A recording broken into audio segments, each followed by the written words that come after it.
All right, folks, thank you for coming. This is the second installment of the series, very kindly initiated and hosted by Housmans. I know we're competing with the weather. I'm stunned any of you are here, quite frankly, but here you are.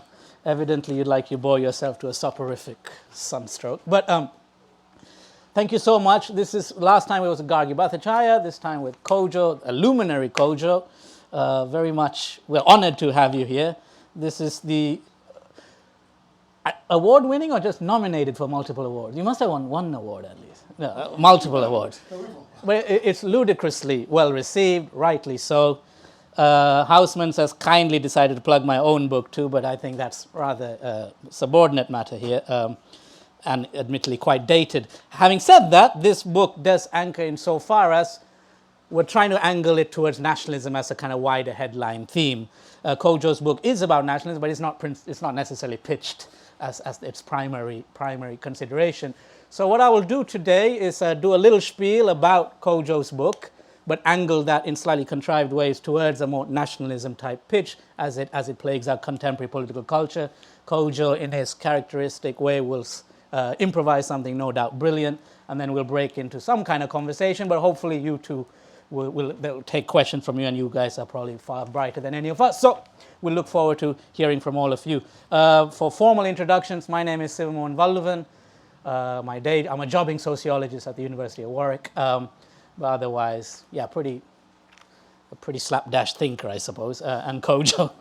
Kojo Koram. I'm an academic at the School of Law at Gilroy College, and it's just down the road. So thank you all for coming in this little. I feel like this is the heat is making this a very intense. It's like Bikram yoga.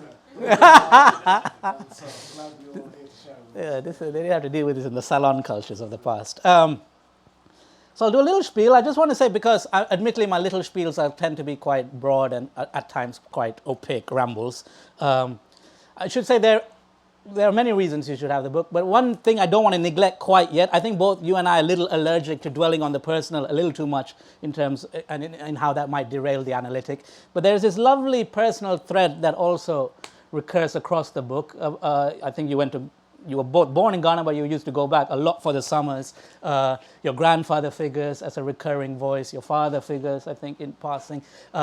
And I must say, maybe we can touch upon that towards the end, but there was a certain uncanny reflection for myself too. That is to say, I too spent some similar years in Sri Lanka. And I don't mean this in any grandstanding way, I mean in the very reverse. It was incredibly ridiculous. The way your grandfather was invoked really resonated with my own grandfather. He would apparently give you hell when you were trying to walk in on the BBC World Service. Same with my grandfather in the middle of the war was trying to dial in the World Service, and there was an electricity blackout for years. He would power it with a bicycle to get the reception, and he would give you absolute fire and brimstone should you have impinged on him. Admittedly, I think I also inherited this utterly absurd, slightly florid Edwardian English, which is quite post-colonial, I think, in a particular training. I think you've managed to shake it off for the most part, but the eloquence is there, but it's not as dandyish as mine, admittedly.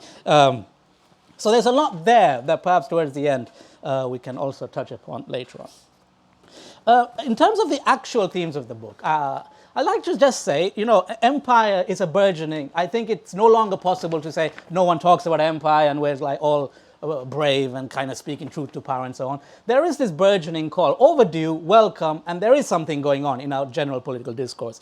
I would say from my perspective, there's sometimes, I think, a latent risk in some of this, that it becomes something akin to an exercise in selfless virtue, where essentially white Britons are invited to kind of consider their complicity, their role in the racialized or the imperialist impoverishment and the racialized humiliation of X number of people. That's, of course, true, maybe, but I think both you and I are not quite comfortable on those terms. And what Kojo does so well is actually in flagging, the slight culture war risk that lurks here, that threatens here, that we might become complicit in a culture war moral symbolism. What Kojo does so well is shift the terms quite dramatically, where intriguingly, I have to say, the focus of the book, to some extent, is on the liberations and horizons that actually open up for Britons too, once a better grasp of empire in its aftermath is more popularly apprehended. For instance, as regarding the very structuring of British governance, maybe the most enduring element of the book is that actually the very imperialist design of the British state as a colonial wealth collecting machine, where the City of London essentially became the cash till of the world, the global economy, and I think to a great extent still is, how all of that actually also thwarted the drafting of a more democratic and perhaps even egalitarian state in Britain itself. You're probably quite indebted to Tom Nairn there. I think you played a significant influence. The late Tom Nairn, it should be said. I know some of you look younger than me. I'm not very young. I don't have the hairline to show for it. Nor do you. No. I thought yours was a fashion choice. With the new teeth as well. Sorry. That's what happens when I say But sorry, the late Tom Nairn, I think he's slightly neglected and he's really worth reading. He's a slightly errant, slightly iconoclastic, slightly critical friend of the left. And I think he has a lot to say about the British malaise that we sometimes neglect at our peril, but you clearly have picked up on him in a very giving way. But what Kojo demonstrates is how those colonial era mechanisms that allowed for wealth to be repatriated to the London financial centre also resulted in actually kind of, and in the way that kind of repatriation escaped governance. Those are still enduring features of our current economy, but including how similar adapted devices, governing devices, also are now much more implicated in the very impoverishment of working class Britons, or maybe just Britons more broadly. I think there are some examples that you use. The non-dom thing is quite obvious, that the non-dom status that the United Kingdom offers, it's actually of some topical significance in this electoral cycle, I think. But that the United Kingdom offers the global elite. But perhaps more significantly is the tax offshoring jurisdictions that the United Kingdom upholds in what are still essentially its island colonies, what they euphemistically call overseas dependence, but the island colonies in the Caribbean, or perhaps even a great chapter about how even the particular architecture or infrastructure of kind of global debt markets or finance debt markets and Britain's quite significant late colonial place in drafting those arrangements, how that has interacted in conjunction with the outsized corporate influence upon the British governance or political influence, partly again a colonial legacy. We can think of the East India Company, we can think of the Anglo-Persian Oil Company, which is British Petroleum, and so on, and how that more recently has acted to kind of enforce upon our populations that merciless, miserable austerity regime that is still with us and still haunts us. So these, of course, brief examples. I don't know if you will elaborate on them later on, but what I think Kojo makes so evident is that, given these things, that Britain's still kind of quite ignorant sense of its empire as particular tools, particular governances, results thereafter in kind of contemporary today's Britons asking out loud, quite haplessly and helplessly, what has become of their sovereignty, or where has their, to quote from the book, where has their sovereignty gone? And I think, from my perspective anyways, that in part also answers why some of the things that it did, that helplessness of the way in which that question was asked, or haplessness, the way that question was told, also culminated to a certain extent in the stupefaction, in the tantric hymns of Brexit means Brexit or take back control, and how that was essentially some kind of wishful deus ex machina type attempt to restore an otherwise eroded sovereignty that otherwise perhaps never really was. So what Kojo suggests that is in fact a better understanding of empire, not as necessarily a cultural question or epistemological question, but empire as a set of economic, legal, contractual tools and devices. And that's what's needed, and how actually the harvesting of extractive colonial wealth is now in some ways rebounding upon Britain itself. The concept you, of course, use is boomeranging, the way that those processes have boomeranged to a certain extent negatively affect contemporary Britain itself. A boomeranging that is now also allowing for a much more visible, vocal, amplified, accelerated impoverishment of many local Britons.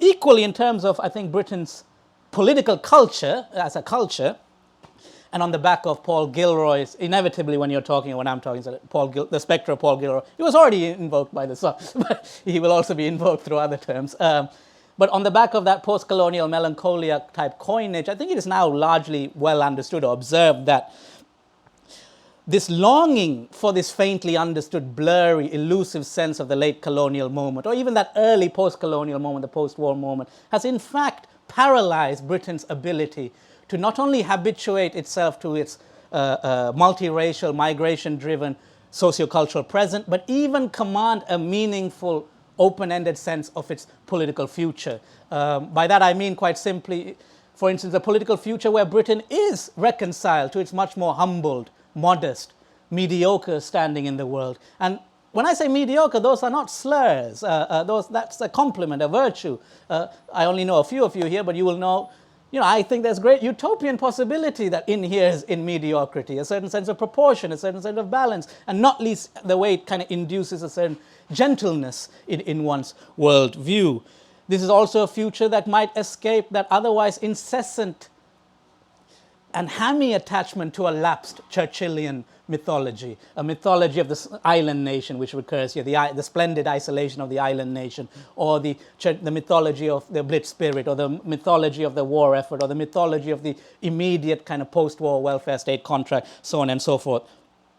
But this is also a future that would also help that allows Britain to better reckon with its global duties, yes, but its accountabilities, its responsibilities, but also its imperatives that not only would allow Britain to shoulder a more ethical and redistributive place in the world, but actually would also allow for kind of post-imperial forms of actual collaboration where a much more pragmatic form of governance is realized or yielded, where one can actually reckon with the global scope of the circumstances that otherwise afflict us. And by that I mean simply the planetary imminence of climate collapse, maybe the borderless vectors of pandemics. I know we've all forgotten about the pandemic suddenly, but the borderless vectors of pandemics that will recur.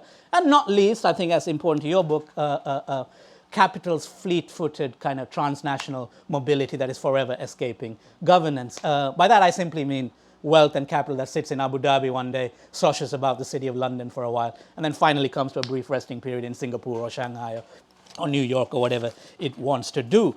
And I think the latter, about capitalism's kind of reconstituted global self, or the global geography of capitalism, which is another kind of key anchoring theme in the book, I think implicitly, Kojo, you start there in kind of speaking to some of the shifting poetics also of today's reactionary Englishness, the kind of politics that unfortunately preoccupies me.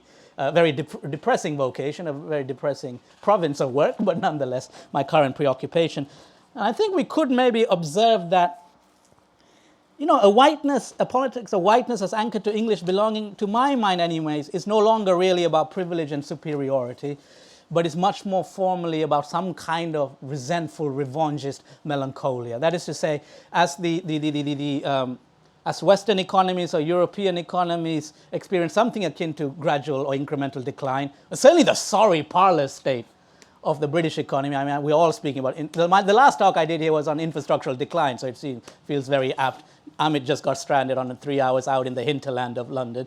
It's a regular story. I think Gargi, in the previous talk that we did together of this, I think Gargi called Britain the arse end of empire, but I think more sober, solemn economists call it secular stagnation or something like that. But where even the wages of whiteness, to coin a phrase, where the wages of whiteness, in its more literal sense, no longer obtain as readily as before, then I think we see a texture of whiteness, or English whiteness, that is less about the safeguarding of supremacy per se, but is actually, maybe more troublingly, it's about the distinctly more fascist emotional registers and keys that can also obtain from a sense of thwarted or frustrated entitlement. That is to say, where the masochism, the self-hatred, if you like, of perceived decline and loss converts or sublimates into the externalized sadism and false solace of nationalist identity, nationalist aversion,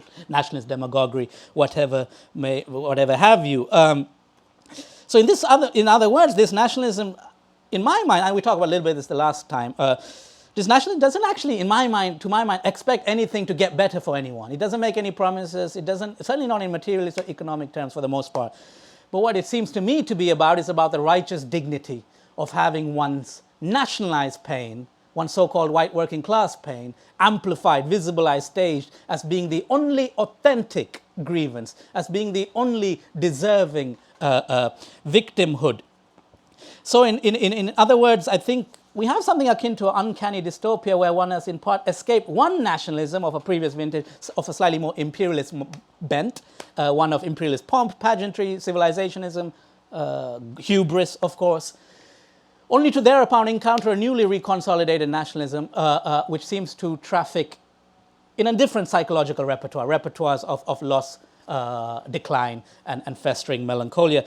And lest this be misunderstood, it's just as dangerous and paranoid, maybe more so than previous renditions. But it is nonetheless a slightly different, it has a different cultural and psychological profile and requires therefore a slightly different or very different kind of confrontation, in my opinion. And I'm seeing some nods, some smiles. I know a handful of you, so I'm just going to be a little bold. And I think I therefore say that otherwise the language that our peer groups can get a little too comfortable with in terms of our political repertoire, language of attributing guilt, privilege, shame, allyship, charity, da-di-da, that's not going to work very well anymore, if it ever did, in part because they too think they're the victims.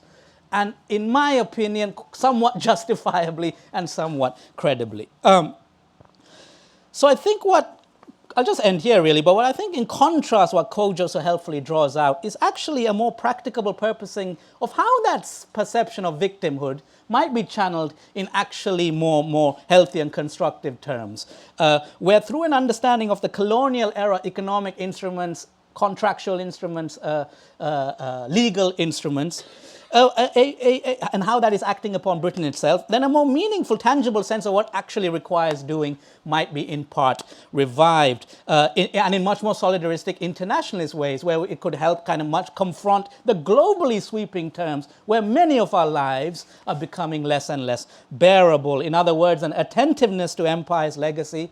I mean, this is the post-colonial side of me talking, but I think it does help nourish a collectivist spirit and harbors lessons that might liberate us all, including its erstwhile beneficiaries. And in this context, I think Kojo turns to empire not only as a basis to apprehend the present world on the terms of those who experience it most harshly, which are often people not here, but people perhaps in the countries of our origins, but nonetheless, it also interprets the question of empire and its aftermath in line with the generative possibilities that await those who also call places like Britain and similarly wrought places home. And that also includes us, obviously, and more so. And in that way, I think Kojo has done the entire question of empire in his current resurgent way, extraordinary justice, a capacious sense of balance that is actually politically very, very giving.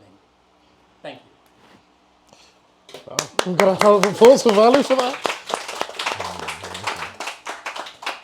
Thank you so much, Vallu. To kind of hear Vallu's erudite encapsulation of the themes of my book, and it's almost like, like seeing yourself after you've been given like a really fabulous makeover, and you're like, wow, am I really that wonderful? So thank you for drawing up some of those themes and introducing some topics that hopefully we can explore further in conversation over the course of this evening.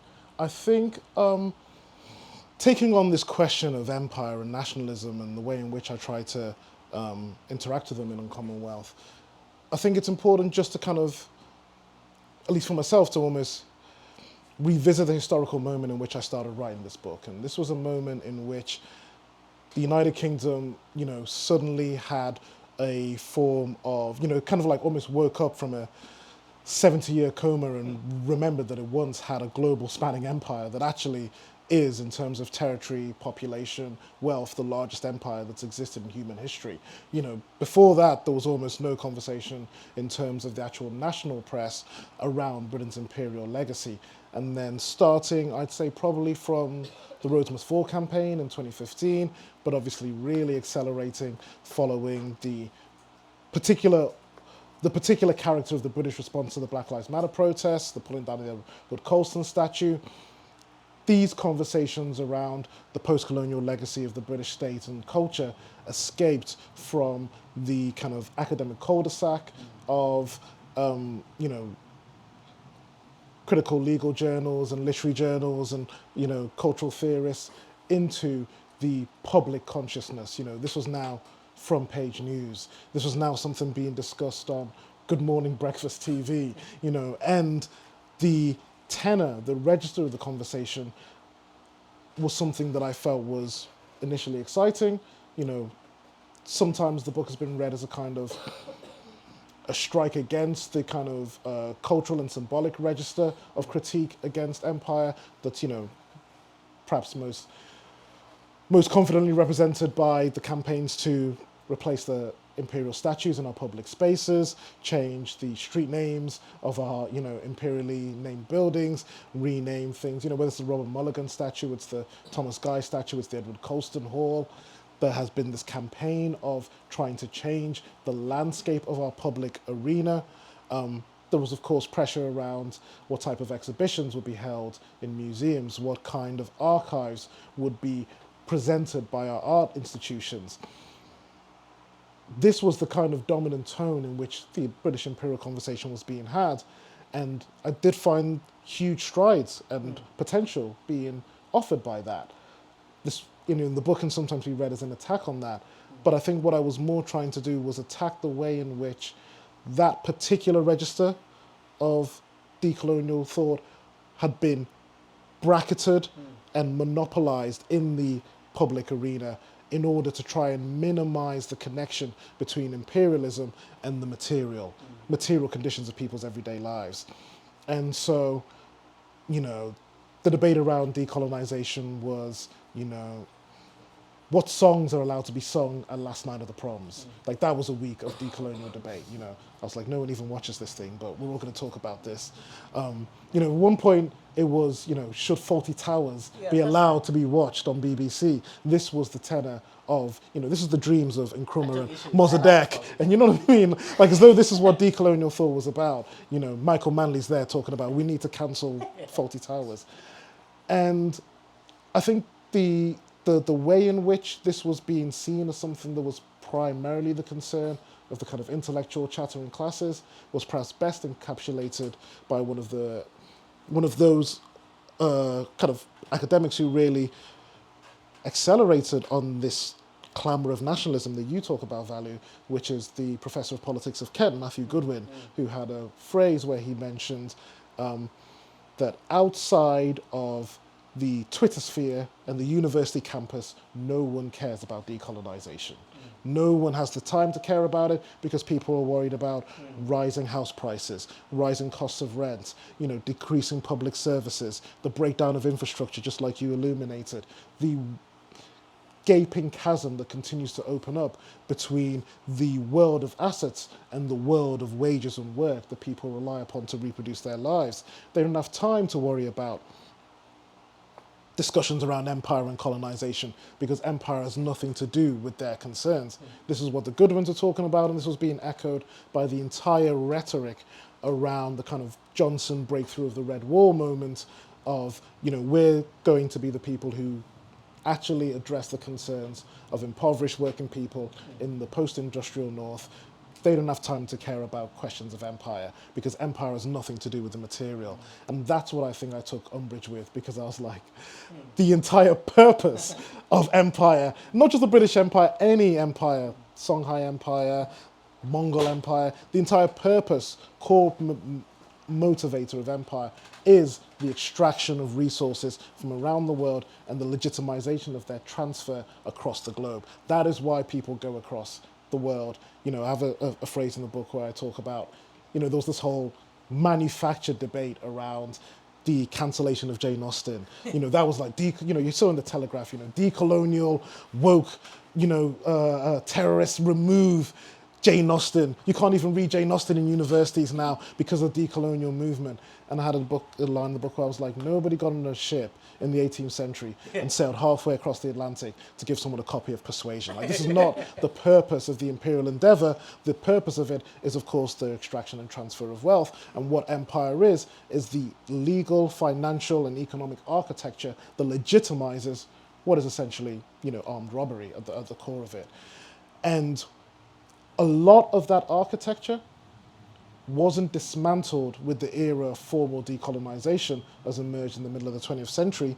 Much of that remained in place and continues to determine the structures of global capitalism even deep into the 21st century. And that includes the structures that facilitate inequality and insecurity right here in Britain, right at home. And so I tried to trace some of that in On Commonwealth to try and show that connection between inequality and these histories of empire. Because at the core of Britain, you have to understand the fact that, not that Britain had an empire, we often say that very easily and it rolls off the tongue. I probably said it already in this talk, but I think it's, this is where I really get that insight from Tom Nairn, who explains how it's not that Britain was this coherent and bounded nation state that then had an empire, that the empire had Britain, more accurately. That what we consider Britain was produced from the imperial endeavour, and that, goes to the extent to which, before you even have the Act of the Union that unifies Scotland and England, the two main nations that bound the United Kingdom, England is already an imperial object. It already has colonial jurisdiction over Barbados. It already has colonial jurisdiction over Jamaica, going back to the 1670s. It already has the Virginia slave colonies in what's now the modern-day United States. It already has slave forts in what's modern-day Ghana and modern-day Sierra Leone. It's already an imperial entity, and Scotland also was primarily driven to signing the Act of the Union, and you can see this if you read, any of the great canonical Scottish writers, Robert Burns or whatever, is really driven towards signing that because of its own failed imperial endeavour in what was referred to as New Caledonia, its attempt to create a colony in what's modern-day Panama. The failure of that led the Scottish nobles to think, well, maybe let's get in on this British gig. And this is what produces a lot of modern Britain.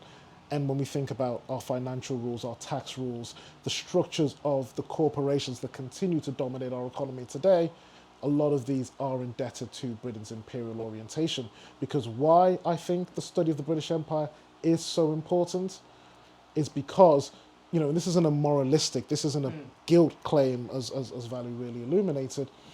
Look at the horrors that the Belgian Empire committed in the Congo. Look at the horrors, the latent German Empire did to the Herero people in what's modern-day Namibia. You could say there's, massacres and genocides are common with all empires, but what's distinctive about the British Empire, the rebuttal to that, anti-culture war campaign of, well, why us? Why aren't you criticising this empire or that empire or this empire?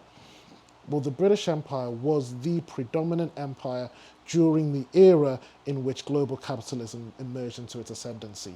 And so much of the lingua franca of global capitalism, from the English common law system to the role of the City of London in the financial overseas territories, remains indebted to Britain's role at that era of global capitalism coming into emergence. We can think of the sterling area and the fact that the pound sterling was, until recently when the dollar took over it, the world's global reserve currency. We can think of the reason why still so many of the world's commercial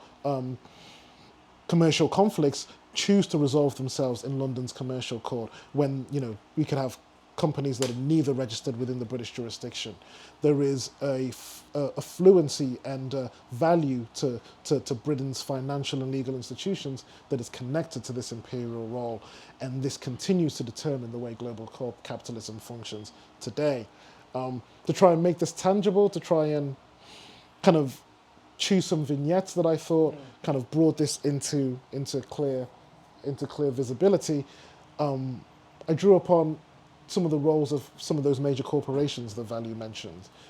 Because one of the things that gave the British Empire a competitive advantage over some of its European rivals was the fact that so much of Britain's imperial endeavour was facilitated not by the British state, but outsourced to ostensibly private corporations, from the Hudson Bay Company to the Royal African Company. When we talked about Edward Colston, we need to remember that, he wasn't a slave trader, running around Guinea, catching people himself. He was the director of a company that held the monopoly over the slave trade from the Gulf of Guinea, and that's how it was also facilitate the transportation of 84,000 men, women and children, of course a huge portion of which died on the journey.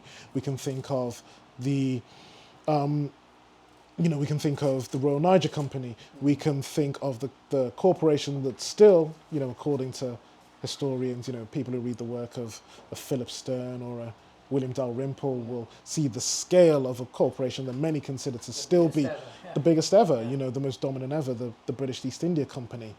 And many of these corporations didn't simply poof disappear into a puff of smoke at the time of formal decolonization.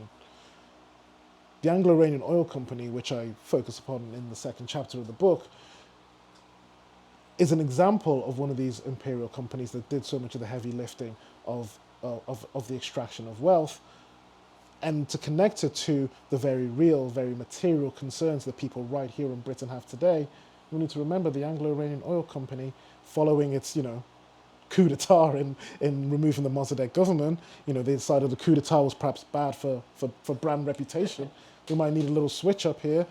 Changed its name, obviously, to British Petroleum, and then now to BP, which during the age of the really acute energy crisis that we've endured in Britain, where people have had to choose between feeding their children and heating their homes, where we have stories of elderly people riding on the buses throughout the night just to have somewhere warm to stay, the CEO, or the recently deposed CEO due to his own scandals of BP, that's another story, referred to the energy crisis as turning his company into, quote unquote, a cash machine. And the protection that, you know, the BP's been responsible for one of the largest environmental disasters on record, or the Deepwater Horizon disaster. It's often been cited as being one of the worst tax avoiding firms in Britain, often getting a tax rebate from the British state despite recording, you know, billions of pounds in profits.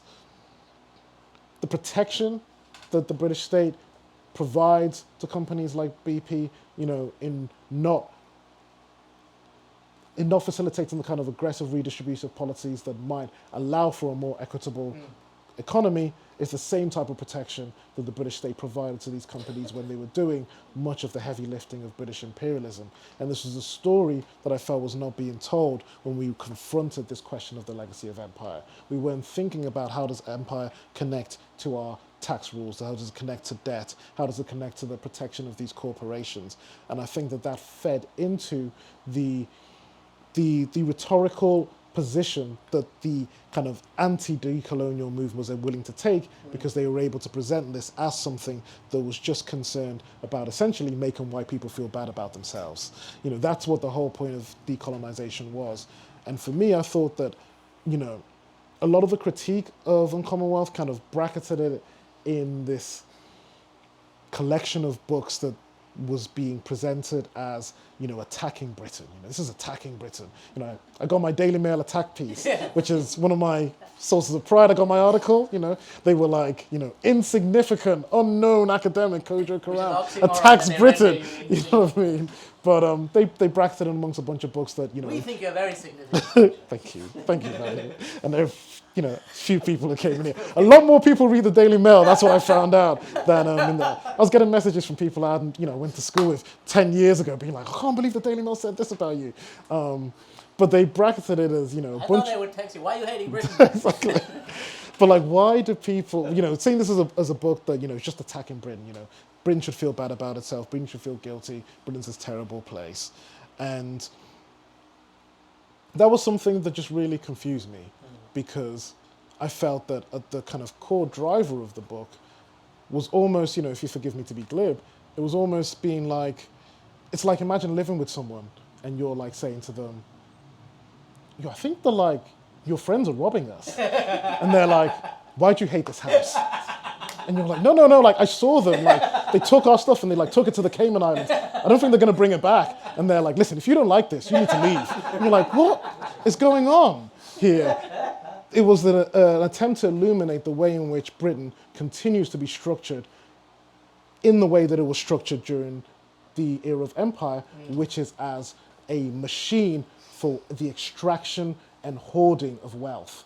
And that is something that impoverishes people, I think, in the global south first and worse. But those same techniques of impoverishment, those same techniques of extraction of wealth are being exercised on people who are the domestic population in the United Kingdom. And I think we can see that when we look outside and see that waning gap between those who are on the right side of that divide and those who are on the wrong side of that divide. And so I'd love to hear some of your Wow. thoughts, some of your reflections on this, and also to have some further conversations with Vallu. Wow. You certainly have your patter down.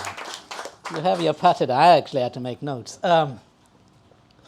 I have only a couple quick questions, but then I think we'll break out, and then hopefully some of you can join us to the pub and so on, because I think we'll need some cool refreshments. I just wanted to riff a little bit on which I thought was a fascinating problem. I write a lot on nationalism, and we often write about how the state produces a nation, or the nation produces a state, whatever. But I think it's really important to stress that it was the company, in some ways, that was the vanguard imperialist force.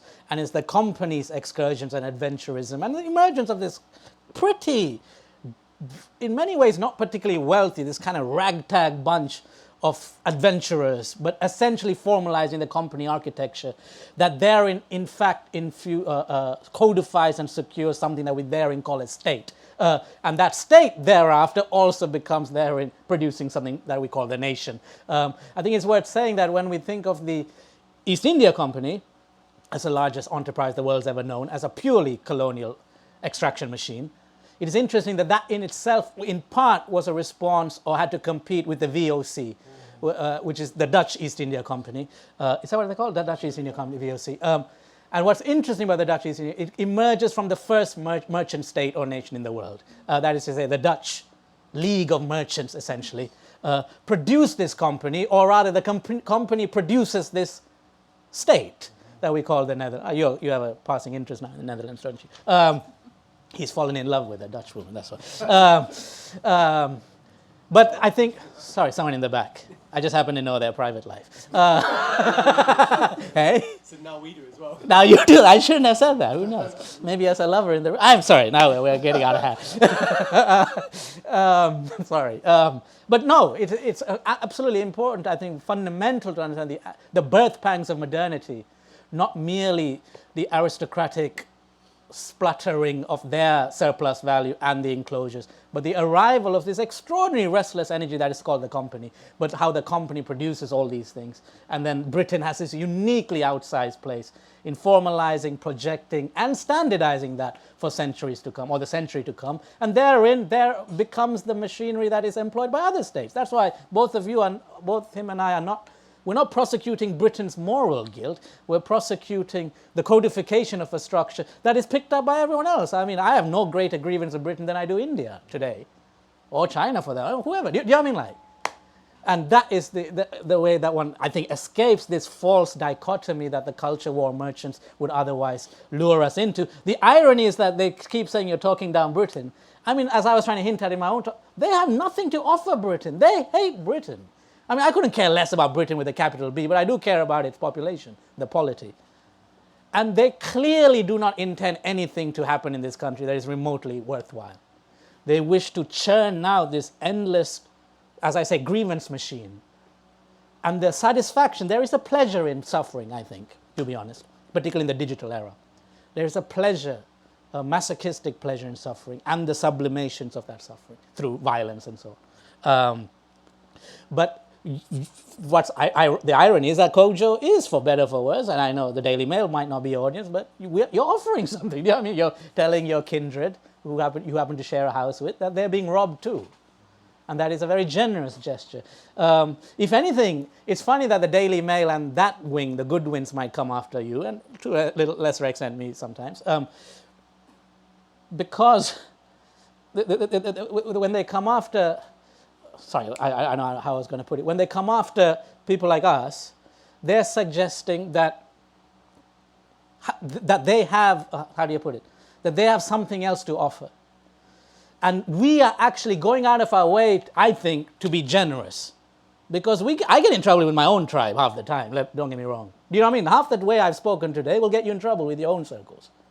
I find them a little excessive in their rhetorical righteousness, but they're not wrong. It's the rest of the world that's having a particularly grim time. Do you know what I mean? So this spirited exercise of generosity involves a partial analytic betrayal of some of our other calling cards in the spirit of producing a mass and a political project in the country that we happen to inhabit and that you've grown up in for a long time. So I think that's important to appreciate. I just wanted to, there's a slightly funny bit, I think we can just dwell on that. Because in partly the thing I was trying to get at and comes across in the book is that Britain isn't what it used to be. So its statesmen in one way suffer from extraordinary agnotology, extraordinary amnesia, extraordinary ignorance of the imperial machinery, but in another way suffer from the residues of its hubris. And when that ignorance and hubris interact, it results in a remarkable farce when you consider the shape of global power in 2024. So the book is replete with pretty ridiculous examples of Johnson going, as Prime Minister, being in Myanmar and whistling The Road to Mandalay, right? Which is a colonial all about the immiseration of Myanmar. David Cameron, I believe, I know this is recorded, so we shouldn't get it wrong, but David Cameron, I believe, shows up to a summit in China. Is that right, or is it Blair? Tony Blair. That's the Tony Blair one. Wearing a puppy? Oh, no. I'm not sure about... Who was wearing a puppy? David Cameron might have worn a puppy. The Blair one is my favourite vignette, though. Go on, you tell. Yeah. So this is something I picked up in writing this, which is from Tony Blair's autobiography, which I read, so you don't have to. But in this, he writes, he talks about when he goes over to facilitate the handover of Hong Kong after he wins the huge landslide in 1997. And he talks about entering into a conversation with the Chinese premier, where the Chinese premier says, I hope that, this ceremony can finally bring an end to, this long, bloody, violent history between our two nations and so much tragedy. We all want to move past that now. And Blair smiles and nods and writes in his autobiography, I had no idea what he was talking about. Now, what the Chinese premier was talking about was, of course, referring to not just the 100 years of humiliation, but also particularly the Opium Wars that began the 100 years of humiliation. Where the Lord Palmerston's Royal Navy, finally defeated the ancient Qing dynasty of China, opened up the Middle Kingdom to European imperial interests for the first time in a millennia. By any measurement, an entirely world-changing historical moment, which in China is like central to the psychology. You don't get Mao without getting the Opium Wars. You don't get, the current emergence of the CCP without the Opium Wars. This is huge. And here you have a boarding school and Oxbridge-educated British Prime Minister who not only doesn't know about it, but is open and confident about writing that he doesn't know about it. Think about, imagine a French president coming over and someone asking them a question about Waterloo, and they're like, never heard of it. Or a German chancellor about D-Day. You know what I mean? D-Day, not familiar with. They would be stripped to pieces. Yeah. But yet here's Blair not only boasting about this, and it's also the very event that he's going to facilitate, the handover of Hong Kong back to China. Yeah. Hong Kong only became British due to the Opium Wars. He doesn't even know the history behind the event that he's going over to oversee. Mm.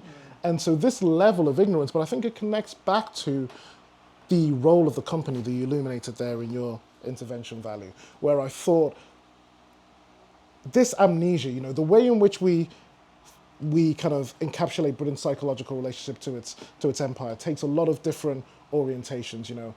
Fantastic former colleague of mine, Nalida Onani, describes it, particularly around Brexit, as kind of colonial nostalgia. This nostalgia which you can see in the way in which the kind of keep calm and carry on, the symbols of empire continue to resonate.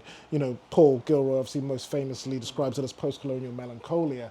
But I think what I was interested in this kind of material story was the amnesia of empire, the complete ignorance that very well-educated people would have around empire, and I think that a lot of that was facilitated by the way in which the legal structure of empire facilitated so much outsourcing to the company, so that, what happens, in India, at least prior to the Raj, isn't part of British history. It's the private accounts of the East India Company. The unification of Nigeria, which is, again, world-making historical moment, isn't part of British history.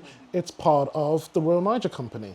And so Britain's history continues to be kind of protected within this island story that Michael Gove wants us to learn of, William the Conqueror, the Tudors, Gunpowder Plot, World War II, everything that happens within this island and everything else gets privatized, literally, and in terms of our memory to elsewhere. No, absolutely. Just one final question, only because I know you are now, Kojo is terribly well esteemed So he's getting invites that we'd all long for. So I think you do talks in other parts of the world, including in what we might still plausibly characterize as the global south. So when speaking there, do they think, well, why are you now so fussed about Britain?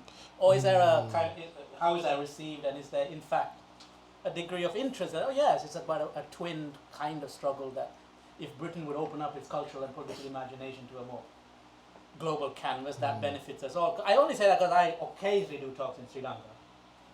And it's pretty well received. I mean, because when I was a little younger, much younger, admittedly, I would talk a little bit about whiteness and so on. They're like, we don't care about this anymore. You know what I mean?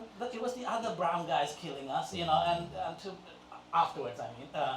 And then subsequently, you know, our migrants don't really go to Britain anymore. They go to the UAE, the Gulf states, and actually the debt structures are pretty complicated. So there is a warmth and openness to that. But in some ways, I can imagine it's quite, not jarring, but quite unexpected that a member of the fraternity in the diaspora comes back and tells us how empire so imperiled the British. Interesting. Too.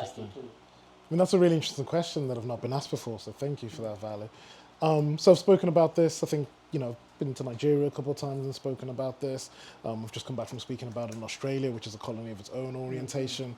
But I think, first of all, over recent years, there's been an absolute fascination in just the chaos of the British state. You know what I mean? Like everyone elsewhere, you know, places that have had like 10 coups d'etats are looking at Britain like, you guys are really fucking like, how many prime ministers have you had in the last 6 years? Like, you know what I mean? Ghana's like, listen, if you need some lessons in like democratic governance, well, you know, we can help out because this looks like it's going really badly.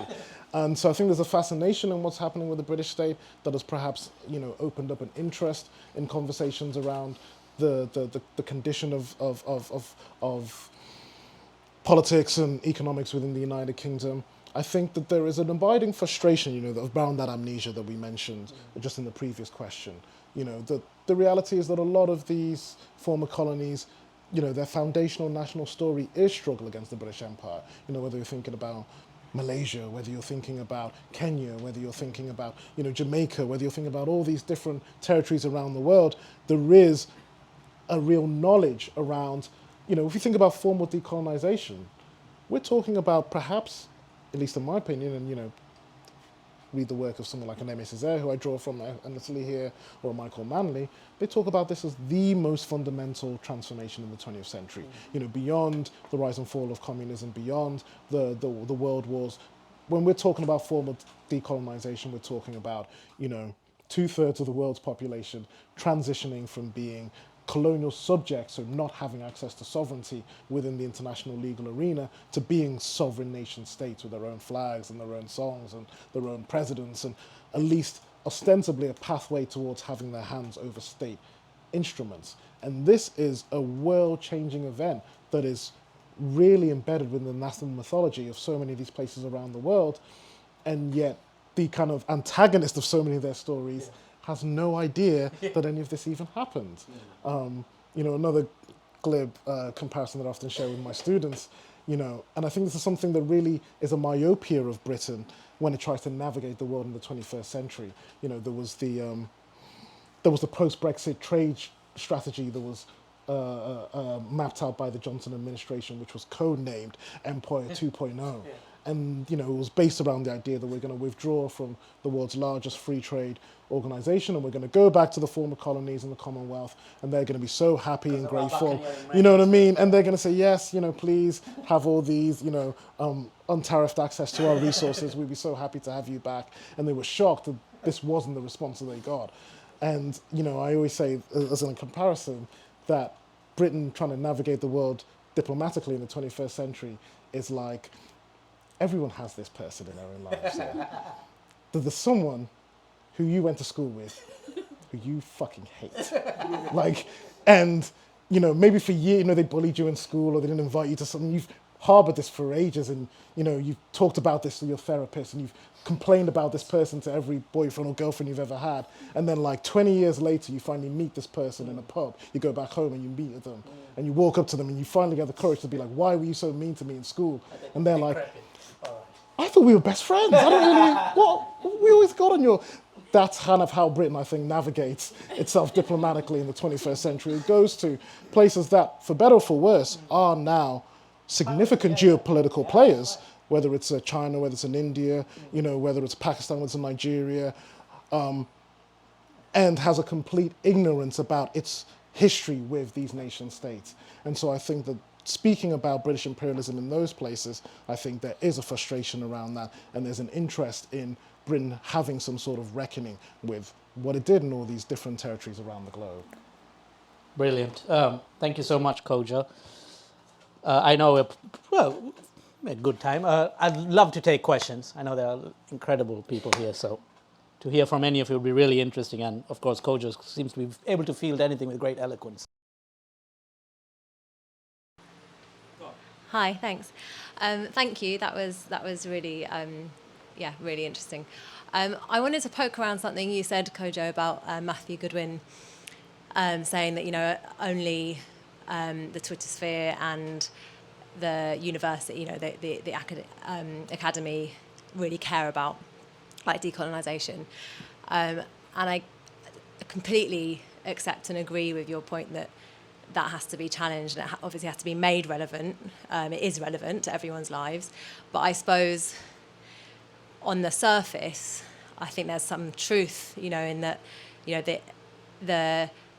the ignorance and the amnesia that you talked about, isn't just on the part of politicians and the media. It is, really kind of widespread in political and social life.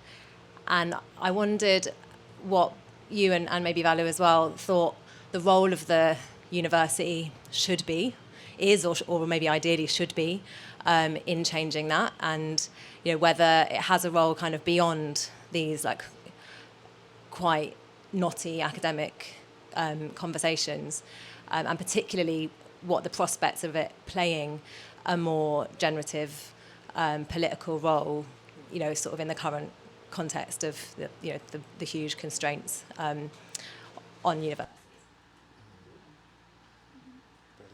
Are we taking a couple, or should we respond to that? No, I can respond to that. Thank you so much. I think that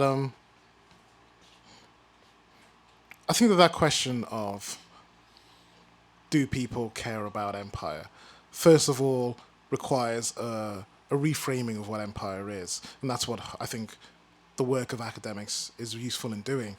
I felt that during the kind of culture war era of engagement with empire, and sometimes, our side can play into this, but the kind of popular imagination around this conversation around empire was like 17th century slavery.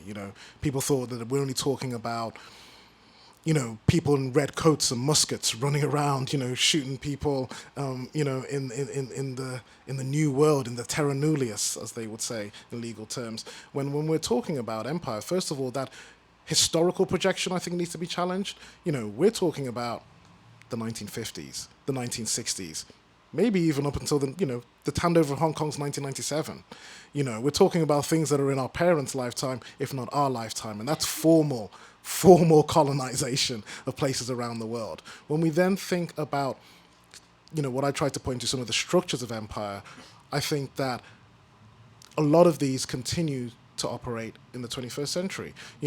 Vallu mentioned the non-dom tax status before, which has only just been repealed last year. And, this was something that captured people's public imagination. People were like, yeah, why is it that, billionaires are allowed to not have to pay any tax even if they live in Britain on money that they're able to generate, in other jurisdictions? This is strange. No other country seems to have this type of structure. Why do we have it in Britain? We should be... But no one said, this is an imperial hangover. This was created in 1799 in its original form by Pitt the Younger to protect those kind of imperial entrepreneurs that we've talked about over here from having to pay his new income tax in order to encourage this kind of privatized outsourcing of wealth that continues to take place even into the 21st century. When we talk about the Panama Papers was released and all these billionaires and, all these, celebrities, even though we know, were shown to kind of siphon off their wealth from Britain and hoard it in offshore territories like the Cayman Islands, like the BVI, like Bermuda, according to the Tax Justice Network, the largest 3 corporate tax havens in the world that just happen to be British overseas territories. we talked about them like they were these distant, Caribbean, tropical islands that had nothing to do. They've taken the money to the Cayman Islands. What can we do?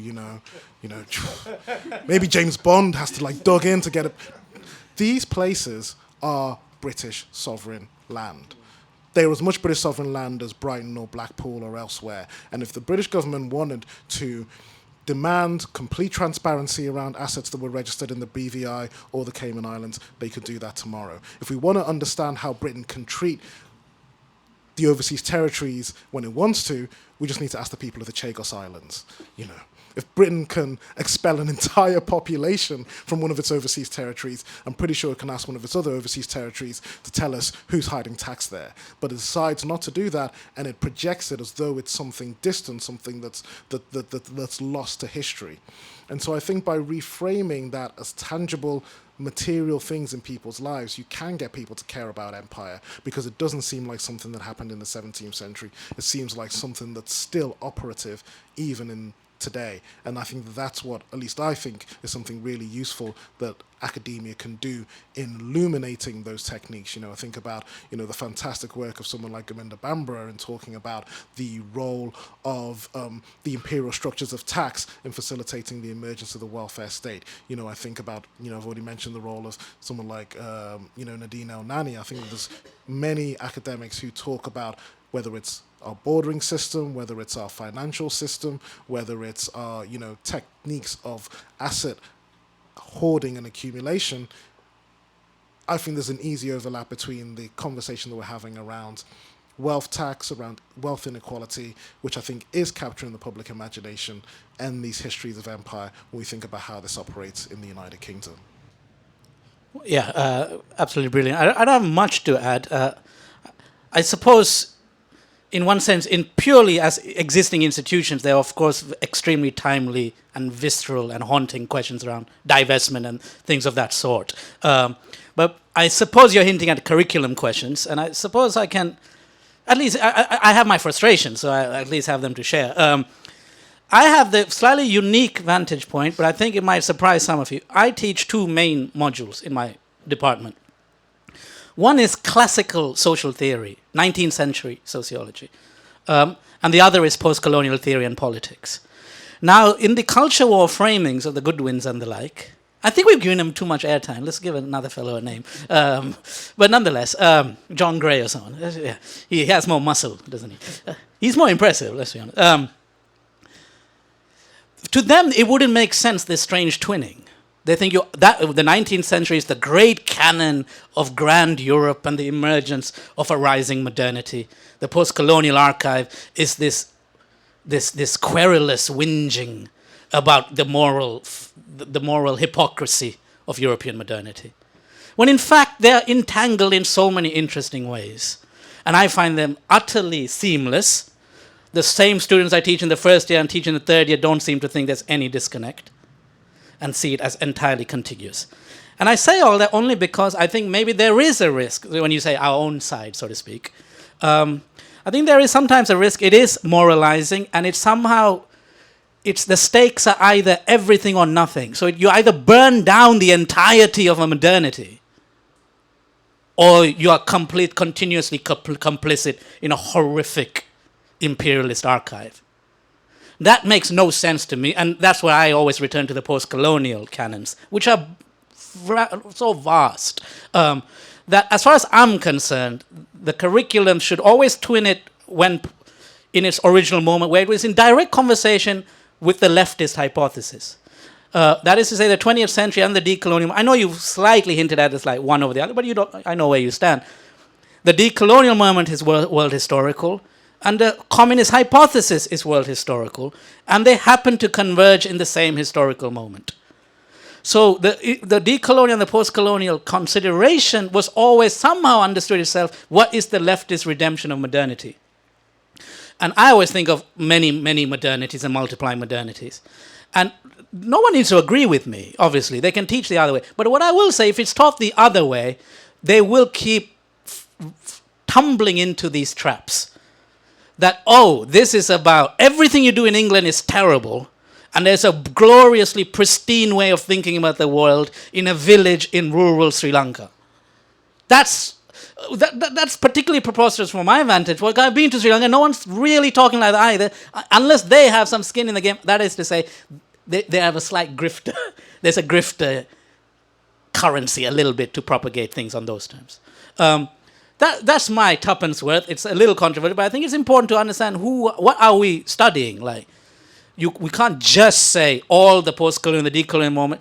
His grandfather says wonderful stuff. Like, I mean, it's really resonant. It's like incredibly inspired things. But, he goes, we have so much nationalism, but so little sovereignty.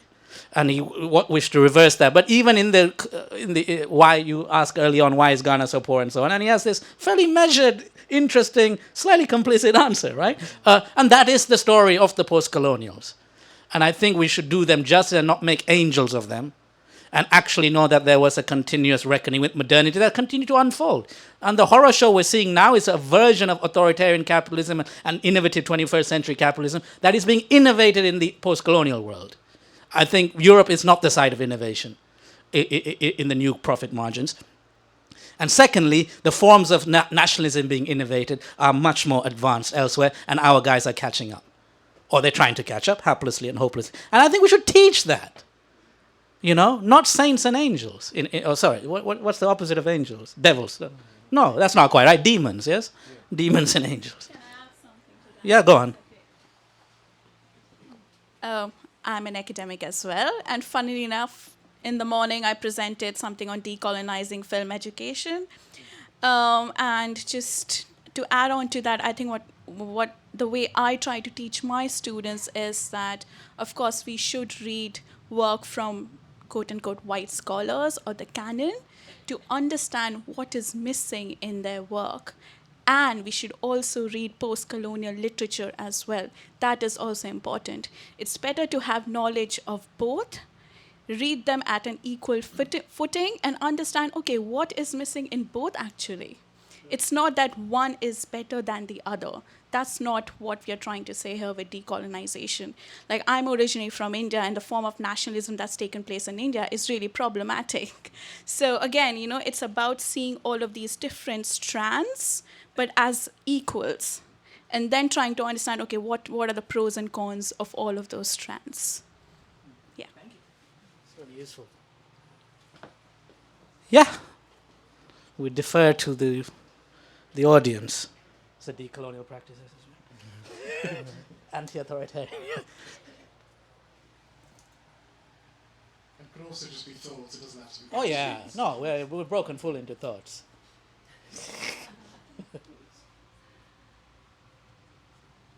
Yeah, go on. Just because you looked at me on it. No, I did have one question.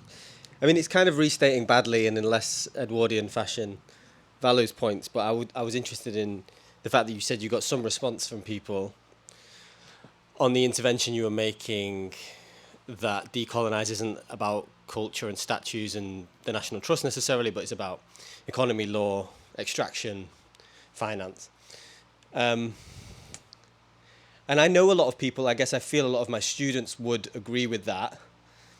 But then the other intervention, so to say, I'm not talking about the culture, I'm talking about the material, then there's an argument also within the material, because one way of doing the material is to say, actually, the North continues to extract from the South. The colony continues to be the main way we can register global disparity, colony and the metropole. Colony and metropole. But actually what you do is kind of say, and I read the book a while ago, but I can't remember if you actually use anecdotes in this way, but you're kind of saying, like, to my working class Scouse mates and stuff who are white, this is your story too. And that's the jump that I think is another intervention that you make that is just as, well, it's one of the reasons I really love the book. It's not just cultural to material. It also challenges necessarily the idea that the material argument is about South-North, and also has a simple kind of gratifying feel, which can also be moralizing, that it's just as it was. The white man continues to, possess the world forever and ever, amen. Like, it's also not... So I wondered if you ever got a response to that, or whether you felt that you had to push that point to people, which was to say, South-North doesn't quite do it. And I think that's what Vallu is is alluding to some of the time, that it has to be an offer to the people who, given we are here, we're British, for better or worse. Most people here don't currently advocate or care so much about decolonise, but you want them to see austerity as connected to that. So I just wondered if the cultural material argument got some stick. Did the material isn't the nice, neat north-south story you want to tell, given especially when I read things in like, try and find some data from the FT or something about like inequality, and actually internal inequality within nation states means that the global rich, the super rich, here in Singapore, Dubai, anywhere else, Ghana included, right, have more in common with one another, and increasingly, as much of the interesting post-colonial literature from the African continent says, we might need theory from the south, and maybe even becoming black of the world. And Mbembe goes that far. But the point is, the north is looking more like the south, and maybe the division doesn't fall so easily. And Vallu was pushing you on that, but I wondered if you got any response that you felt with the audience you had to go, oh yeah, but it's more than just the material, it's also something more specifically. Yeah.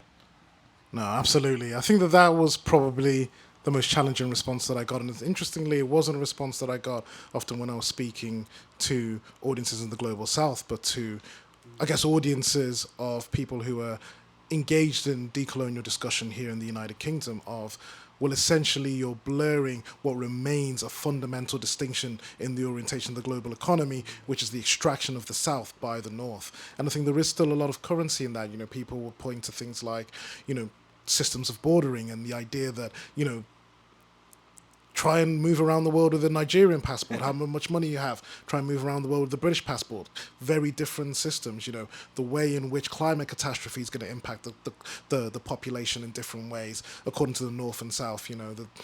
I did get, you know, some of, you know, people can speak about later, some of our, you know, our peers, some of the peers I admire the most. I think that was their main challenge, that you are minimizing and narrowing this continuing distinction between the global north and the global south by talking about, like you mentioned, how, at least for me, kind of drawing on Mbembe, who by the way speaks at Birkbeck in the next week, I think, if people are interested. Fantastic Mbembe elector who's coming to Birkbeck. But he speaks about how there's many norths in the south and there's many souths in the north in the 21st century. And so, interestingly, whilst writing the book, there's actually no discussion about, I talk a lot about, in terms of the personal stuff, about my relationship to growing up in Ghana, where I was from, but where I actually grew up in the UK, where we eventually settled, was in Merseyside. And in fact, as in Merseyside, the place where my family is now, is the only seat in Merseyside that actually fell during the Red Wall. That turned, you know, we talk about Merseyside as being entirely red, but this is the only one that went conservative.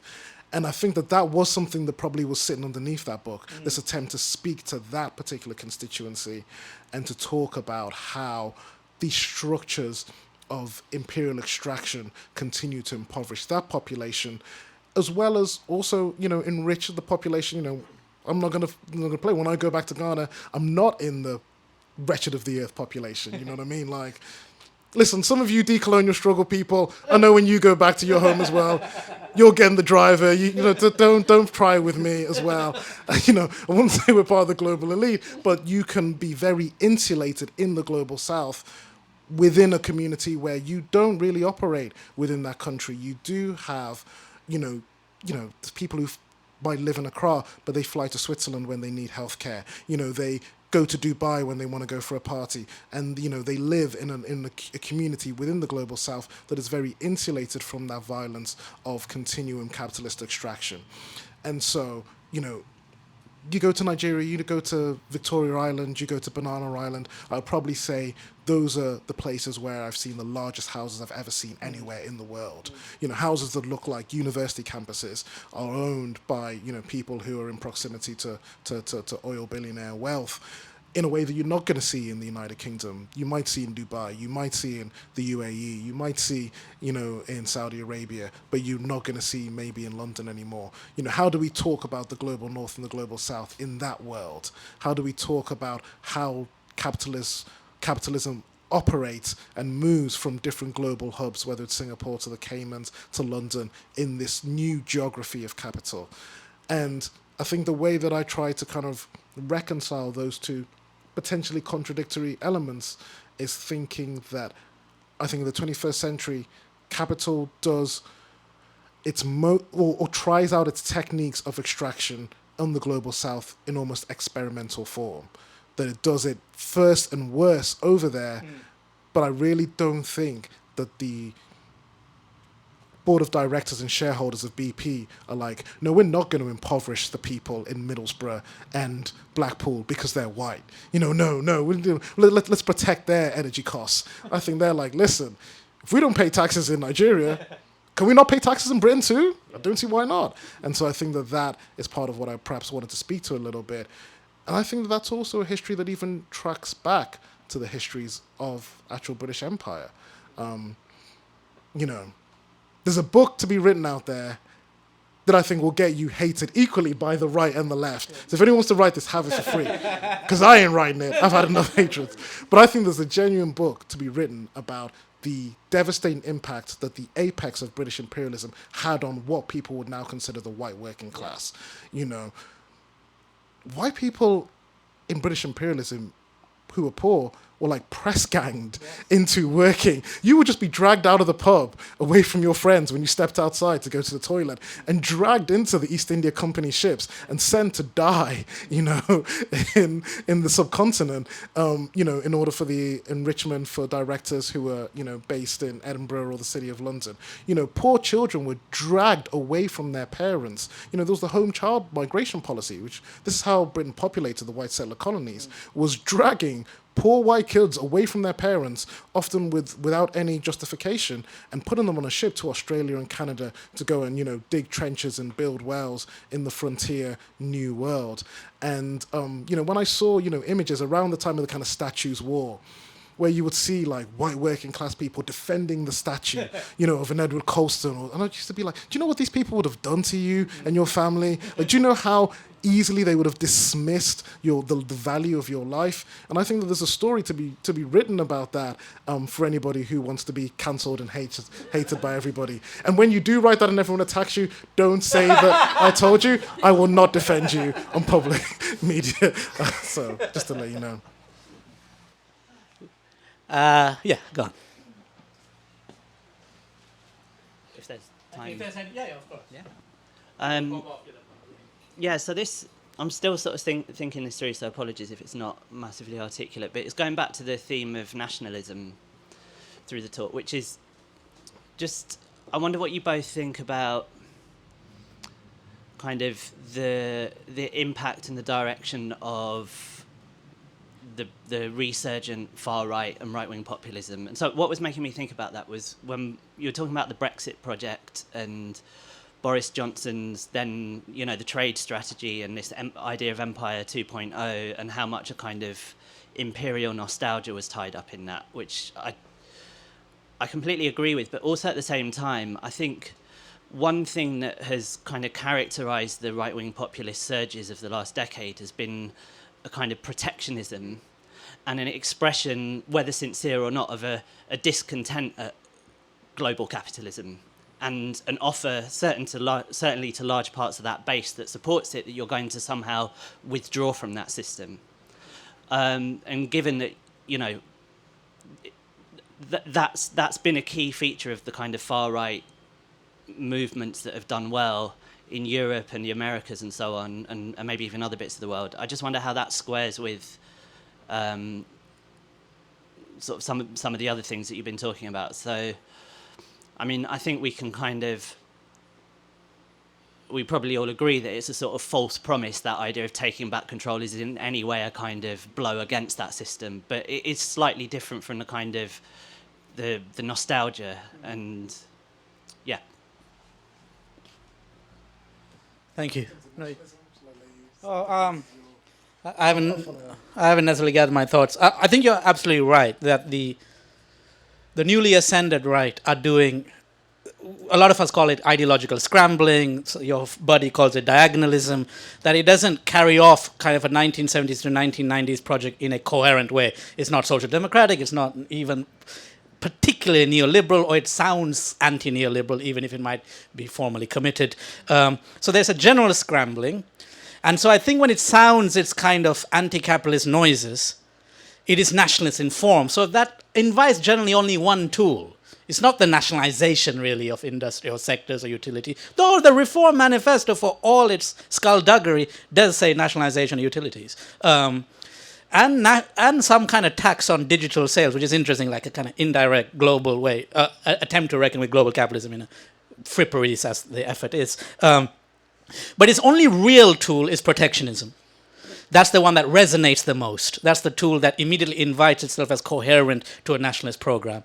Of course, that in itself, I do think, has a trace in the European muscle memory of hubris. That is to say, you could de-link. Now they're under this reheated anti-China talk that you might de-link, and there is somehow internal economic coherence and spare industrial capacity, or X number of things. And so there is a kind of distorted, and I would say in the British imagination, a kind of memory of industrial Britain as its formative, iconic, nation-making scenography, if you like, or hagiography. But I don't get me, and it's interesting, the highly nationalist programs in the emerging powers in the world, some people call them the new powers, the middle kingdoms, or the middle powers, whatever, they are not as protectionist. I don't think they have this same delusion. They are certainly, they back capital, don't get me wrong, and they kind of ring-fence capital projects, certainly in China, but even in India, there's national capital in ways that are highly secure and internally protected. But they're not protectionist, from what I understand. And because I don't think that level of delusion is there. So when you see the Chinese premier doing the talks today, I think, at the WEF, he was saying, you guys are the ones messing with the global architecture because you're being stupid. And we're producing all the green technology products, the mines to pipeline, the vertical integration stuff. And you guys are getting caught up in a protectionist delusion. Particularly Europe, because America has a reserve currency and all this business.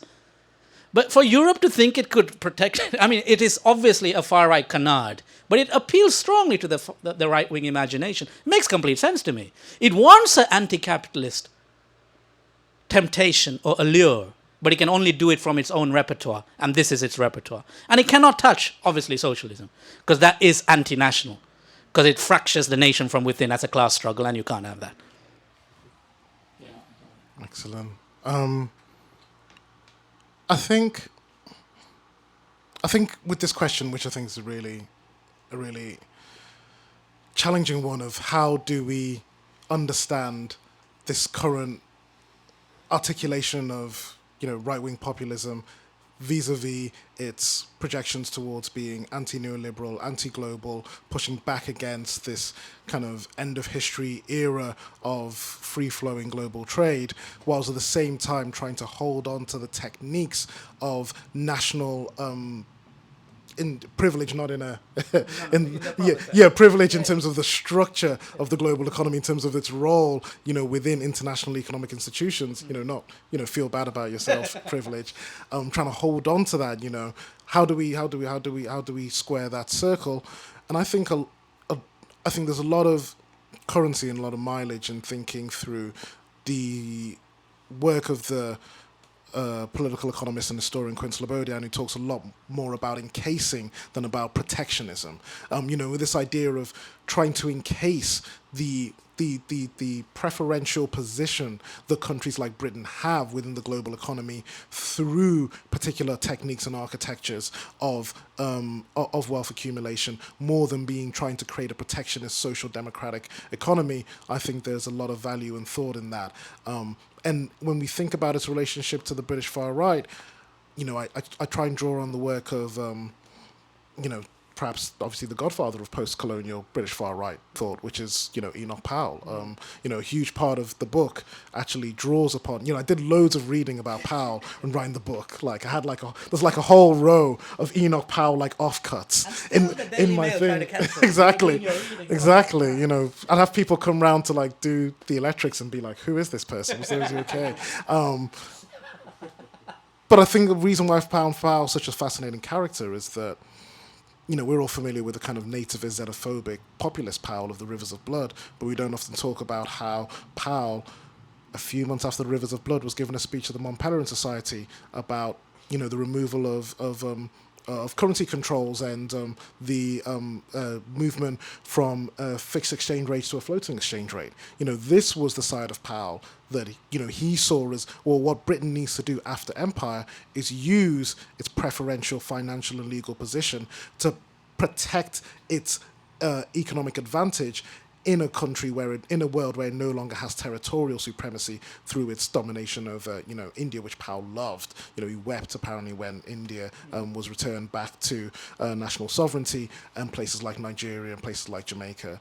And so, when we think about someone like Powell, I think we need to connect the kind of language of populism and his current inheritors, like Farage, or to a lesser extent, Tommy Robinson, with the, the kind of main intellectual boffins of what we consider neoliberalism. The Institute of Economic Affairs, who hate when I say this and always attack me on Twitter, but unfortunately it is the truth. Their first parliamentary champion was Enoch Powell. He was the person who took them into parliament, who made them, no longer the fringe think tank that was started by Anthony Fisher, but was, perhaps the most influential Tufton Street institution that exists today. That was, he's the one who wrote their first report. It's his name. I didn't write it. He wrote the report. He put their name on their first reports that was being signed. And so you see, I think, through him, how you can get that blend between an abiding interest in the certain elements of asset protection that neoliberalism facilitated, whilst also talking about this kind of delinking and more encasement, I think, or protection of Britain's national advantage within a newly multipolar world where it now has to compete with an India and a China and a Brazil and some of these other major geopolitical and economic powers. On that note, I think it's high time, yeah? Oh, you have a question? Just one quick Yeah, go on. Wow, you're the one tampering with the timing. I was thinking about this thing about, empire and about dealing with working class white people. Yeah. There is one example, I think, that it always comes back to my mind, and that's the 1980 film, The Long Good Friday. Because it's talking about a working class guy in London, and he's building an empire of his own, and then through lack of knowledge, he's finding that the whole system has been taken away from under his legs, while at the same time he's trying to make a massive bid to the United States. And in the final scenes is actually saying the guy who's effectively betrayed Bob Hoskins. He said, you can't take on the IRA, you're not fit to wipe the week off his shoes, and then he kills the guy. And I think that there's a perfect vector for somebody who wanted to do the project that you don't want to do. Yeah. And could even bring it to, the fact that, because that film is based around almost the kind of background of it is the turning of the Docklands, particularly Canary Wharf, into this new vestige point for global capital, which, if you talk about the story of like the devastation of the industrial, white working class of London and the creation of this new temple for financial capital. The story of the Docklands, I think, is absolutely fascinating, particularly with the way it's tied to the devastation of any kind of organizational London left with the GLC. And so I think there's a whole story that needs to be untied. But like I mentioned, you will be hated by everyone on the left and everyone on the right. So for the brave soul that wants to do that, take that project forward and do not call me when they attack you. But no, thank you.